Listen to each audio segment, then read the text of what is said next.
اتنی حالت خراب ہو چکی ہے، اتنی حالت خراب ہو چکی ہے جس کی انتہا نہیں۔ تاہم یہ کہ حالات سے مقابلہ کرنا ہے تو عورت گھر سے کم نکلے، اور نکلے تو وہی جو میں نے عرض کیا اس طرح اسلامی پردے کے ساتھ ان ضرورات کے تحت یہ نکلے، باقی نہ نکلے۔ اسی طرح نماز کی پابندیاں، اور یہ اس میں کوئی چیلنج نہیں ہے، نماز پر کوئی نہیں ان کو روکتا نہ ٹوکتا ہے۔ بے پردگی، فیشن، اب یہ گھر کے چیلنج ہوتے ہیں، فیشن بھی کروائیں گے، گھر سے نکالیں گے بھی اس کو، دیور، جیٹھ، پھر کزنس ہوتے ہیں، ان سے گھر والے ہی مجبور کریں گے، یہ تیرا بھائی ہے، یہ تیرا یہ ہے، ان سے بھی کوئی پردہ ہوتا ہے، اور وہ کی کر کے ہنستے ہوئے آئیں گے۔ یہ چیلنجز مین ہے گھر میں، باہر اتنے نہیں ہیں۔ گھر میں بہت چیلنجز ہیں، اور ان کو مطلب گھر والوں کو بھی اللہ پاک ہدایت دے کہ وہ ان کو اس طرح کے مجبور کر کے اپنی آخرت داؤ پہ نہ لگائیں، گناہوں سے خود کو بھی بچائیں اور ان کو بھی بچائیں۔ حضرت سیدنا انس بن مالک رضی اللہ تعالیٰ عنہ فرماتے ہیں کہ عورتیں رسول اللہ صلی اللہ علیہ وسلم کی بارگاہ اقدس میں حاضر ہوئی اور انہوں نے عرض کی، یا رسول اللہ صلی اللہ علیہ وسلم، مرد اللہ پاک کی راہ میں جہاد میں شریک ہو کر فضیلت لے گئے، اور ہمارا تو کوئی ایسا عمل نہیں جسے بجا لا کر ہم مجاہدین کا درجہ پا سکیں۔ حضور اقدس صلی اللہ علیہ وسلم نے ان سے ارشاد فرمایا، نے عورتوں سے ارشاد فرمایا، تم میں سے جو اپنے گھر میں ٹھہری رہے وہ ان مجاہدین کا درجہ پائے گی جو اللہ پاک کی راہ میں جہاد کرتے ہیں۔ حوالہ مسند البزار، مسند ابی حمزہ انس بن مالک رضی اللہ تعالیٰ عنہ، جلد 13، صفحہ نمبر 339، 339، حدیث پاک نمبر 4942۔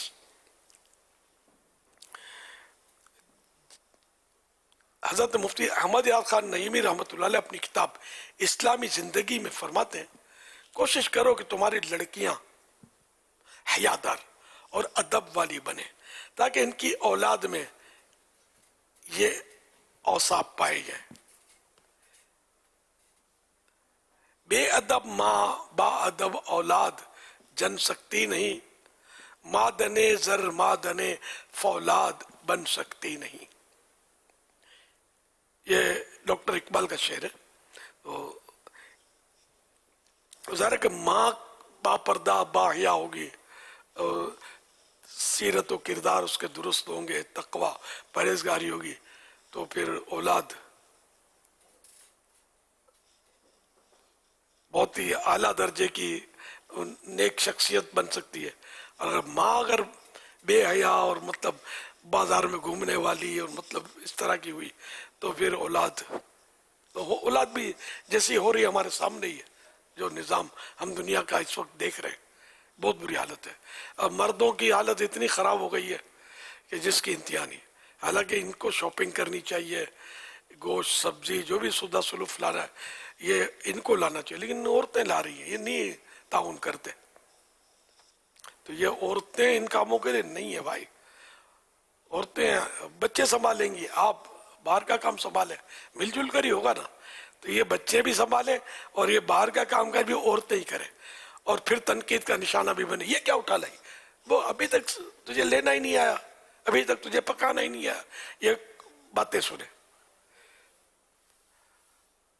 بے پردہ کل جو آئی نظر چند بیبیاں، اکبر زمین میں غیرت قومی سے گڑ گیا، پوچھا جو ان سے آپ کا پردہ وہ کیا ہوا، کہنے لگیں وہ عقل پہ مردوں کی پڑ گیا۔ تو مرد نے اپنی عقل کو پردہ نشین بنا لیا اور عورتیں بے پردہ ہو گئی۔ یہ چوٹ کرنے کے لیے اکبر الہ آبادی نے اشعار لکھے ہیں، طرح طرح کے اس کے معاشرے پر تنقید کرنے والے اشعار ہیں۔ اللہ پاک ہمارا حال پر رحم فرمائے۔ صلو علی الحبیب صلی اللہ علیہ محمد۔ اس کا آسان جواب ان کے پاس یہ ہوتا ہے، مجبوری ہے، حالات ایسے ہیں، زمانہ ایسا ہے۔ تو جواب وہ تیار کرو جو قیامت میں اللہ پاک کو دے سکو. مجھے مطمئن کرنے کی ضرورت نہیں ہے, سمجھے. میں نے قسم نہیں سمجھو, بہت ساری قسمیں کھا رکھی ہے کہ میں نہیں مانوں گا اس طرح کی دلیلوں کو. نہ میں نے آپ کا کچھ بگاڑ لیا ہے, اگر نہیں مانیں گے تو, یا نہیں مانو گی تو میں کیا بگاڑ سکتا ہوں.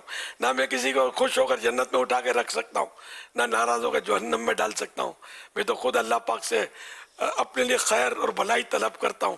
تو ہم سب مل کر ہی اللہ پاک کی بارگاہ میں جھکے رہے کہ بس اللہ پاک ہماری اصلاح کا کوئی سامان ایسا کر دے کہ ہم سدھر جائیں. ورنہ حالت یہ کہ وہ کہتے ہیں نا, ہم نہ سدھرے ہیں نہ سدھریں گے, قسم کھائی ہے. بلکہ جو سدھار کی بات کرتا ہے اور اس کے بارے میں بھی طرح طرح کی بھی رائے قائم کی جائے, اس کو کیا سمجھ پڑے. یہ مولویوں کو سمجھ پڑتی ہے کوئی یار؟ تو ویسے مولوی بوڑھا ہو گیا, تو سمجھ ہی نہیں پڑتی کچھ. کیا کیا لوگ مولانا کو نہ سمجھ پڑے, ان کو دنیا کی نہ سمجھ. نمازیں پڑھائے, جنازے بھگتا ہے, کیا کیا مسجد روٹیاں کھائے, معاذ اللہ. حالانکہ مولانا اتنے صحیح بولتا ہوں میں, اور بالکل صحیح بولتا ہوں. مولانا بہت سمجھدار ہوتے ہیں, میں جو بھی ہوں, لیکن مولانا جو ہوتے ہیں یعنی علماء, یہ بہت سمجھدار ہوتے ہیں. جو ٹھوٹ ہوتا ہے وہ عالم نہیں ہوتا, بھلے درس نظامی 100 مرتبہ کر لے. عالم کی ڈیفینیشن یہ نہیں ہے کہ اس کے پاس درس نظامی کی سند ہوئی. صحابہ کرام کے پاس کون سی سند تھی؟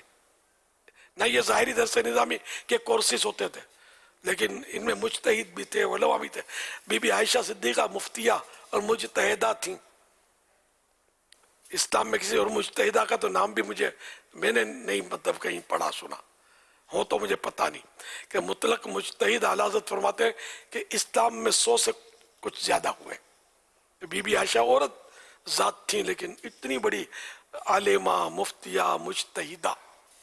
اور ہمارے یہاں جو حال ہے وہ کہ بڑے سے بڑا علامہ بھی بی بی عائشہ صدیقہ رضی اللہ عنہ کے علم کا مقابلہ نہیں کر سکے گا. تو بہرحال میں کہہ رہا تھا, تو علماء جو ہوتے ہیں یقین مانے معاشرے کا ذہین طبقہ ہے. مفتی, ہر عالم مفتی نہیں ہوتا, مگر ہر مفتی عالم ضرور ہوتا ہے. تو پھر مفتی ان سے زیادہ ذہین ہوتے ہیں علماء سے جو مفتی نہیں ہے. اور ایک مفتی اگر پورے شہر میں, تو میں یقین میں اگر میں قسم بھی کھا لوں تو شاید میں غلط نہیں ہوگا کہ وہ سب سے ذہین ہوئے گا. وہ ہے ہی ذہین, مطلب جب ہی تو مفتی بنا ہے. یعنی فقہی گتھیاں سلجھانا, یہ مسائل کی پیچیدگیوں کو حل کرنا, یہ انہی کا کام ہوتا ہے. ہم خالی باتیں بنانا جانتے ہیں, آتا جاتا کچھ نہیں ہوتا. میں دین کے حوالے سے کہہ رہا ہوں, دنیاوی طور پر اگر آپ سمجھتے ہیں کہ یہ مولانا کو نہیں پتا, تو یہ آپ کی دنیاوی گتھیاں ایسے سلجھائیں گے کہ آپ دیکھتے رہ جائیں گے. اب ذرا ان کے قدموں کو چھو کر ادب سے زانو ادب تہ تو کریں ان کے پاس بیٹھے, تو عقیدت سے تو یہ آپ کو پتا چلے گا کہ یہ کتنے ذہین ہوتے ہیں. یار ان کو تو ہم سے زیادہ دنیا کی معلومات بھی ہوتی ہے. جی ہاں, مفتی کے لیے ضروری ہے کہ اپنے حالات, اپنے زمانے کے حالات جانتا ہو. اگر وہ نہیں جانتا تو پھر کیا اس کے بارے میں جاہل ہے. یا کوئی ایسا قول بزرگوں کا ملتا ہے کہ جس کو اپنے زمانے کے حالات پتہ نہیں ہے وہ جاہل ہے, ایسا مفتی. تو مفتی کو آپ سے زیادہ آپ لوگوں کے بارے میں علم ہوتا ہے. یہ الگ بات ہے کہ یہ بول نہیں رہے ہوتے, جب ضرورت پڑتی ہے تب یہ بولتے ہیں, اور جب یہ کھلتے ہیں تو اچھا بھلا سوچ میں پڑ جاتا ہے.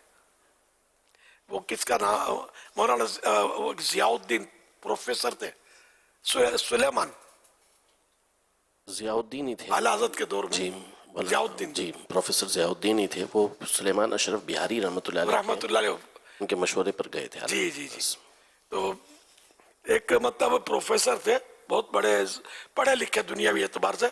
تو وہ اپنا کوئی ان کا میتھمیٹکس کا مسئلہ تھا, حل کروانے کے لیے ان کو فارن جانا تھا, باہر ملک جرمنی جانا تھا حل کروانے کے لیے. تو حضرت مولانا سید سلیمان اشرف رحمۃ اللہ علیہ, انہوں نے ان کو مشورہ دیا کہ اب جرمنی آپ جا رہے ہو ایک مسئلہ حل کرنے کے لیے, بریلی چلو نا, ہم چلتے ہیں. تو وہاں اعلیٰ حضرت رحمۃ اللہ علیہ سے ہم مطلب جا کر ملتے ہیں, آپ کو یہ مسئلہ آپ کا مطلب ہو سکتا ہے کہ یہاں حل ہو جائے. تو انہوں نے کہا کہ یہ مولانا کیسے مسئلہ حل کریں گے, آ کے تو دیکھو اتنی دور جا رہے ہو, تو یہ تو اپنے ہند کے اندر ہی ہے. تو یوں اصرار کر کے, دوستی ہوگی نا, اصرار کر کے ان کو لے آئے. تو یہ اعلیٰ حضرت کی بارگاہ میں آئے, سمجھے, اور عرض کیا کہ حضور مجھے کوئی ٹائم چاہیے آپ سے کوئی بات کرنی ہے میتھمیٹکس کے سوال کے تعلق سے. تو حضرت نے فرمایا کہ بولو. بولا نہیں حضرت ایسے تھوڑی ہوگا, میں آپ اطمینان سے فارغ ہو لیں, ذہن آپ کا فریش ہو جائے, مل کے بیٹھتے ہیں اور پھر بات کرتے ہیں. بولا نہیں آپ بولو تو صحیح. تو اب وہ ناچار انہوں نے مطلب جو تھے پروفیسر, انہوں نے اپنا مسئلہ عرض کیا تو اعلیٰ حضرت نے چٹکی بجاتے ہوئے اس کا جواب دے دیا.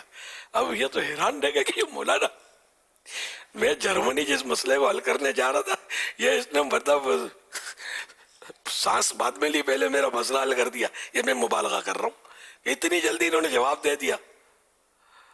تو یہ بڑے متاثر ہوئے کہ یار آج پتا چلا کہ یہ مولانا عام لوگوں سے بڑھ کر ذہین ہوتے ہیں. تو پھر یہ بس اعلیٰ حضرت کے غلام بن گئے, مرید ہو گئے, یہاں تک کہ اعلیٰ حضرت نے ان کو بعد میں چل کے خلیفہ بھی تھے شاید. جب دوسری مرتبہ حاضر خدمت ہوئے تھے تو پھر پوری داڑھی وغیرہ رکھ کر آئے تھے. ہاں, پوری داڑھی بھی جب دوبارہ حاضر ہوئے داڑھی بھی تھی اور باقاعدہ انہیں باقاعدہ اعلیٰ حضرت رحمۃ اللہ نے ان کو خلافت بھی دی, اتنے قابل ہو گئے تھے. تو پہلے ان کا ذہن کیا تھا, تو اس لیے عقیدت سے وہ اعلیٰ حضرت کا ایک شعر ہے نا کہ نہ پوچھن خرقہ پوشوں کی, اعلیٰ حضرت کا نہیں ہے, اقبال کا شعر ہے. نہ پوچھن خرقہ پوشوں کی ارادت ہو تو دیکھ ان کو, ید بیضا لیے بیٹھے ہیں اپنی آستینوں میں. ید بیضا یہ مبالغہ ہے. حضرت موسیٰ علیہ السلام کا یہ معجزہ تھا اصل, کہ اپنا مبارک ہاتھ جب یہ جیب میں ڈالتے تو نکالتے تو سورج کی طرح روشن ہو جاتا تھا. تو اس کو کہیں گے ید بیضا, زواد ہے آخر میں, ید بیضا. ید بیضا, ید مانے ہاتھ, تو ید بیضا لیے ہیں اپنی اپنی آستینوں میں. تو یہ جو تمہیں درویش اور بالکل اس طرح لگتے ہیں کہ یار یہ بہت پہنچے ہوئے لوگ ہوتے ہیں, یہ سمجھے, اگر عقیدت سے دیکھو گے تو جب یہ کھلیں گے تو تم دیکھتے رہ جاؤ گے. تو اس لیے ویسے بھی عالم دین کی بسبب علم دین توہین تو ہے بھی کفر. تو اس لیے عالم کے بارے میں کبھی بھی لب کشائی نہ کریں, زبان نہ کھولیں, دل دماغ سب ان کے بارے میں صاف رکھنا ضروری ہے. مراد وہی علماء دین ہے بد مذہب جن کا قرآن و حدیث کے مطابق عقیدہ نہیں ہوتا, مطلب داڑھی بھی ہو جو بھی ہو, مطلب قرآن حدیث کی آیتیں روایتیں سب بیان کرتا ہو, باتیں بھی علمی کرتا ہو, لیکن اگر وہ بد مذہب ہے, عالم دین نہیں ہے, تو اس کی فضیلت بھی نہیں ہے. میں نے جب بھی فضیلت بیان کرتا ہوں, جب بھی سنے مجھ سے آئندہ بھی, تو میری مراد علماء دین ہوتے ہیں, اور یہی عالم دین ہوتے ہیں جن کے عقیدے قرآن و حدیث کے مطابق ہوتے ہیں. یہ بالکل ذہن میں بٹھا رکھنا, ورنہ ٹھوکر کھا جائیں گے. صلو علی الحبیب صلی اللہ علی محمد.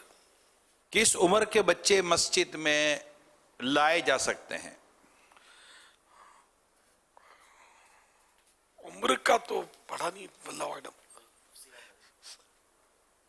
اس میں ایسا کہ جیسے کہ جن بچوں سے یہ ظن غالب ہو کہ یہ نجاست کر دیں گے, ایسوں کو تو لانا حرام ہے مسجد میں, ہے نا. چاہے وہ آپ پیمپر باندھ کے لائیں تب بھی اس کی اجازت نہیں ملتی, جبکہ آپ کو یہ ظن غالب ہے کہ یہ پیشاب کر دے گا. ہاں, پیشاب کروا کے یا جو بھی اس کے حساب کتاب پورا کر کے پاک صاف کر کے اب آپ لائے ہیں کچھ دیر کے لیے, آپ کو ظن غالب ہے کہ یہ پیشاب وغیرہ نہیں کرے گا, تو لا سکتے ہیں اتنی دیر تک کہ جتنی دیر آپ نے ظن غالب ہے کہ یہ اب خرابی نہیں کرے گا. جب آپ کو لگے کہ اب یہ پیمانہ لبریز ہونے والا ہے, فوراً مسجد سے باہر. اب اگر آپ ظن غالب آ گیا کہ اب یہ کیا اس نے کچھ, تو اب یہ کہ وہ ایسا مسئلے سے یہی سمجھ میں آتا ہے کہ وہ گناہ شروع ہو جائے گا کہ اس کو کیوں لائے مسجد میں. اچھا, دوسرا یہ کہ جن سے ظن غالب یہی ہے کہ یہ پیشاب وغیرہ نہیں کرے گا مسجد میں, لیکن ہے بچہ, تو اس کو لانا مسجد میں مکروہ تنزیہی یعنی ناپسندیدہ ہے, اس سے بھی بچنا اچھا ہے. اب مسجد میں کتنی عمر کے بچے کو لایا جائے, تو اتنا کہیں پڑھا نہیں ہے. اب ہو سکتا ہے کہ سمجھدار بچوں کی اجازت ملے, لیکن مجھے کنفرم نہیں پتا. تو اس میں کچھ اس طرح کی بھی اگر وضاحت اگر آپ فرما دیں کہ ایک آدھ بچہ کے جیسے سمجھدار بھی ہوتا ہے, نارملی ایسے نجاست نہیں کرے گا, یہ نہیں کرے گا, وہ نہیں کرے گا, اکیلا ہے تو بعض اوقات مسجد میں کوئی ایسی پرابلم نہیں ہوتی، لیکن جب یہ ایک سے زیادہ جمع ہوتا ہے، جیسے کہ آج کل تراویح کے اندر ماحول ہوتا ہے مساجد کے اندر جو پتہ چلتا ہے، تو پھر ایسی صورتحال میں کیا کرے؟ اب ایک کو منع کرے، اب اپنے بچے کو تو بولے یہ بھی تو اپنا بچہ لایا ہے، تو وہاں اجتماعی طور پر سمجھانا بھی مشکل ہو گیا. یار ایک آدھ بچہ ہو تو مسجد میں چلے گا، اب آپ محلے کے 25-10-20 بچے لے کر آ جائیں گے تو یہ بچے نہیں مطلب بیٹھنے، اور واقعی مسجد میں اگر کھلے آسمان نیچے ہے کہیں، یہ ٹھیک ٹھاک ادھم بھی مچاتے ہیں.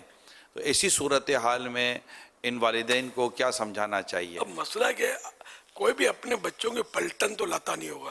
جی ہاں، وہ ایک ایک کر کے جمع ہوتے ہیں. آپ ایک لائیں گے، ایک میں لاؤں گا، ایک یہ لائیں گے، سمجھے؟ اب آپ پڑھیں گے تراویح، اب یہ تینوں قریب ہوئے، اب ہٹ جاؤ. بعض سمجھدار بھی ہوتے ہیں کہ جب تک یہ سلام نہیں پھیریں گے نا اس وقت تک ہمارا لیے امن ہے، امن ہے. ہمیں کوئی نہیں بولے گا. یہ جو حساب کتاب کرے گا، جیسے سلام کا ٹائم آئے گا یہ آگے پیچھے ہوگا. یہ انتظار کرتے اللہ اکبر کہنے کا کہ اب ہمارا بڑا کہیں نہیں جاتا. تو اب ایسی صورت میں مشورہ دیتے کہ ایک شریف ہو تو اس کو بھلے لائیں، لیکن یہ کہ میری اب یہ بھی توجہ گئی کہ لاتا تو بندہ ایک ہی ہے، تو کیا پتا کہ اور کون کون لائے گا. مسجد میں تو سبھی آتے ہیں نا. جی ہاں. تو یہ کہ اگر مسجد میں یہ بچے بھاگتے ہیں، دوڑتے ہیں، شرارتیں کرتے ہیں، چیخم چاک کرتے ہیں، تو ایسے بچوں کو لانا جائز نہیں ہے.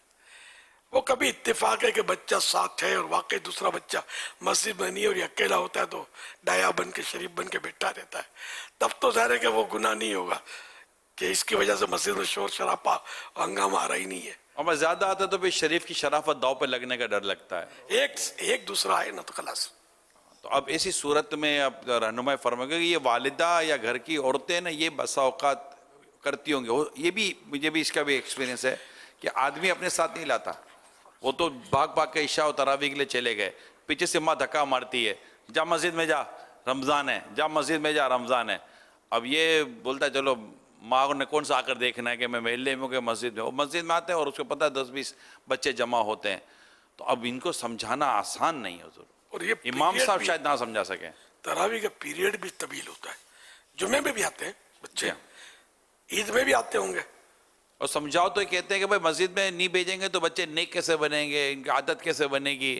تو گھر میں چونکہ کچھ کرنا ورنہ اتنا شاید ہوتا نہیں ہے، تو مسجد میں امام صاحب سمجھائے تو پھر یہ امام صاحب مقتدی ناراض ہو جاتے ہیں.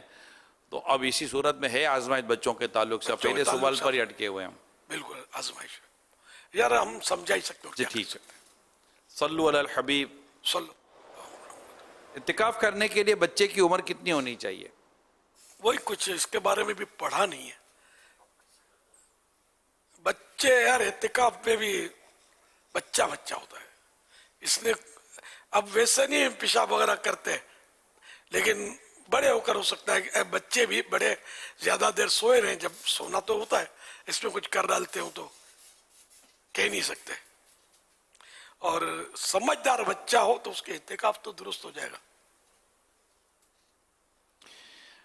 بچے نماز پڑھنے کے لیے کس عمر میں، بچوں کو نماز پڑھنے کے لیے کس عمر میں کہا جائے؟ 7 سال کا جب ہو جائے بچہ تو اس کو حکم دے اس کا والد یا سرپرست نماز پڑھنے کا، یعنی اس کو کہا کرے، سمجھے؟ تو حکم دے اور یہ واجب ہے. نہیں حکم کرے گا تو گناہ گار ہوگا. بچے کس عمر میں روزے رکھیں؟ روزوں کا بھی 7 سال کا ہے، مگر اس میں طاقت ہونی چاہیے. 7 سال سے ہو گیا 7 سال کا اسلامی، یہ 7 سال میں اسلامی 7 سالہ. تو اب روزے کا بھی اس کو رکھوائے روزہ، اور کمزور نہ ہو، میں برداشت کر لیتا ہوں تو اس کو رکھوانا چاہیے. بچے کس عمر میں تراویح جماعت کے ساتھ ادا کر سکتے ہیں؟ مسجد میں. اب وہی مسئلہ تو وہی آ گیا. البتہ بچے جو ہیں نماز کو سمجھتے ہیں، جو بچے، تو وہ ان کی صف آخر میں بنے گی، مردوں کے پیچھے آخر میں. اب مردوں عام طور پر مسجد میں اب عورتیں تو عورتیں نہیں ہیں، منع بھی ہے نا. فاروق اعظم رضی اللہ عنہ کے دور سے حضرت فاروق اعظم رضی اللہ عنہ نے عورتوں کو مسجد میں آنے سے روک دیا تھا.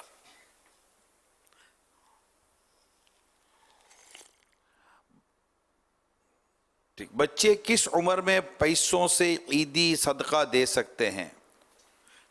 اس میں تو عمر کی قید تھوڑی ہے. اگر بلکہ والدین کے لیے تو یہ واجب ہے کہ ان کو سخاوت کی احسان کی عادت دلوائیں. تو ان کو دے دیں کہ فلاں کو دے آؤ, غریب کو, مسکین کو, فقراء کو ان کے ہاتھ سے دلوائیں تاکہ ان کی عادت پڑے. تو اس کے لیے کوئی عمر کی قید تو نہیں ہے, اتنا ہو کہ اس کو سمجھ پڑتی ہو کہ کیا عمر کی قید ہی نہیں لکھی ہے کہ بچوں کو عادت دلوائی ہے, اس کی واجب ہے. اپنے پیسوں سے نابالغ ہے تو ذاتی نہیں, ذاتی پیسے جو ہیں یہ نابالغ کسی کو بھی نہیں دے سکتا.